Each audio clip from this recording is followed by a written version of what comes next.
Looking for a change of scenery, we were headed around to the other side of Phuket from Chalong to Patong Beach. The trip is just under 20 nautical miles, which we expected to do in about 4 hours.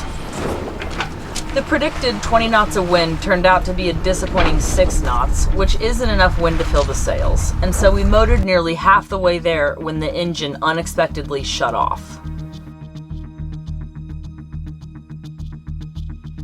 So he thought something was wrapped around the prop, and so me, being the swimmer that I am, jump in the water with the mask on and see if there was anything tangled around the prop.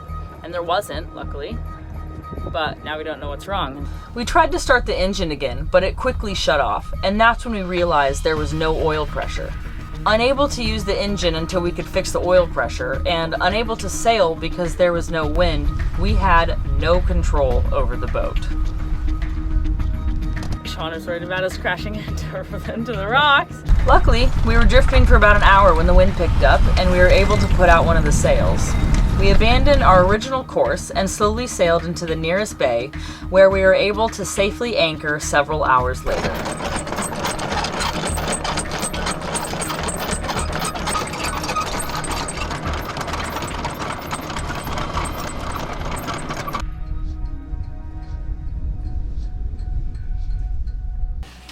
Upon anchoring, we determined there was no oil pressure because it was hemorrhaging oil, but we didn't know why. We didn't see any obvious signs of the leak on the top or the sides of the engine, but the bilge was full of oil, so we needed to see where it was dripping from underneath. Yeah, that's right in your fucking way. Just the angle, there's not enough space to reach in and get a good enough vantage point that my arm can go horizontal, you know what I'm saying?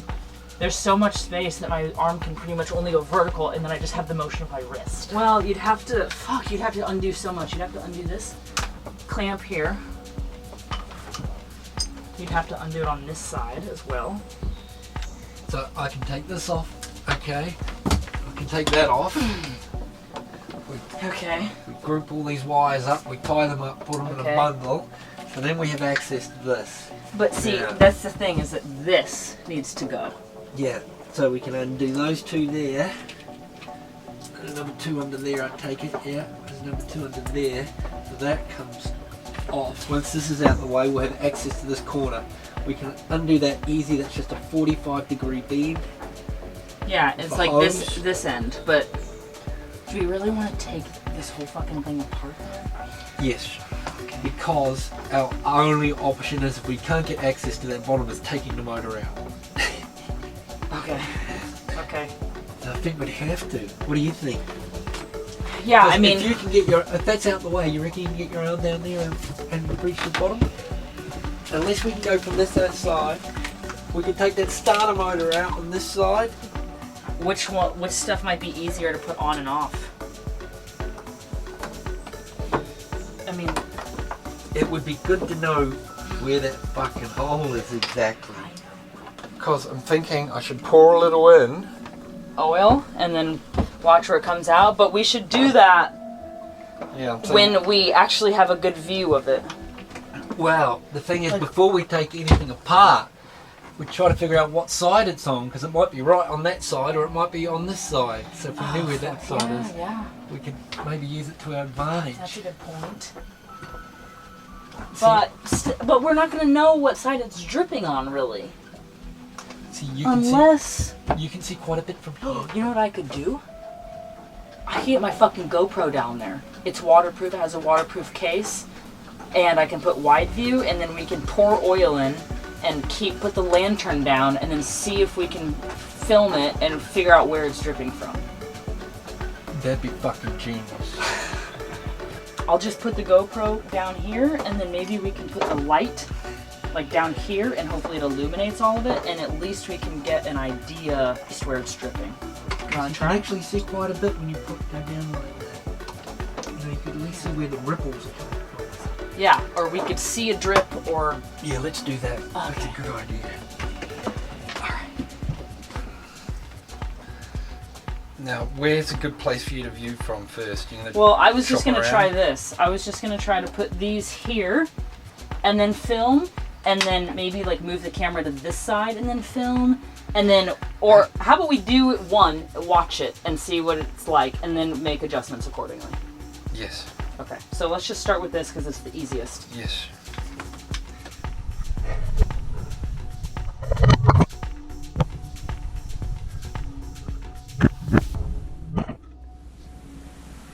There, perfect. Yeah, pour the oil in. Oh, there's a drip. Dripping. Right there. Right there. Yeah, where's that down the thing? That end. We located the leak on one of the oil return lines. We decided to replace both as they look to be in similar condition, old and crusty. Well, Can't hear any dripping. That's good news. Yeah. A tip if you have an older Perkins engine, don't use synthetic oil, use regular. Upon replacing both the lines, we still couldn't get the oil pressure back up to where it should be. After triple checking our work and speaking with other sailors, we drained the synthetic 1540 and put in regular oil, sometimes referred to as mineral oil. The oil pressure is back up to an okay level, not quite where it was before, but it should be okay. And make sure you don't have too little or too much oil, as both can affect the oil pressure. With that taken care of, I went out to explore Phuket, which before COVID was Thailand's busiest island, welcoming more than 15 million tourists per year. A study showed that before the pandemic, Phuket had the highest number of tourists per square mile, with over 5,000. Paris had about 1/5 of that. And now, it's a ghost town.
Thailand is well known for its openly practiced sex tourism, and it's estimated that over 10 million men per year come to Thailand specifically for prostitution.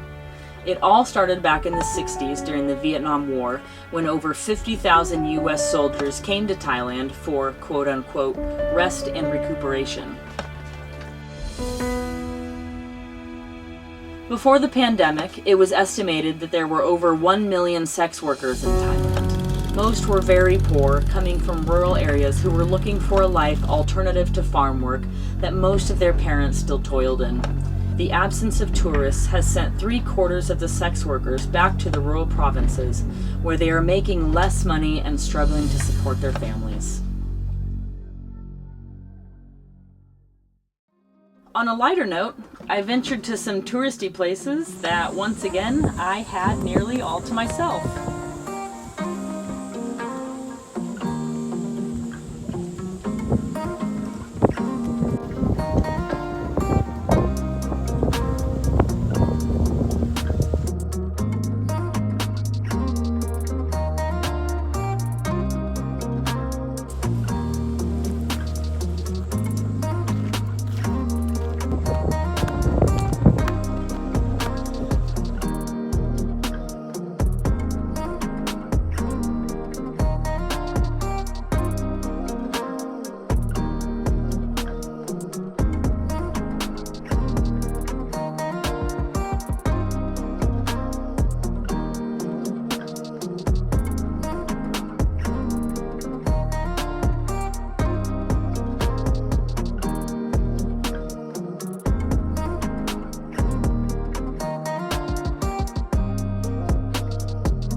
One positive aspect I have seen as a result of the worldwide lockdowns is that the water at Patong Beach is the clearest it's been in decades. We could see all the way to the bottom and could even see the anchor chain running along the sand.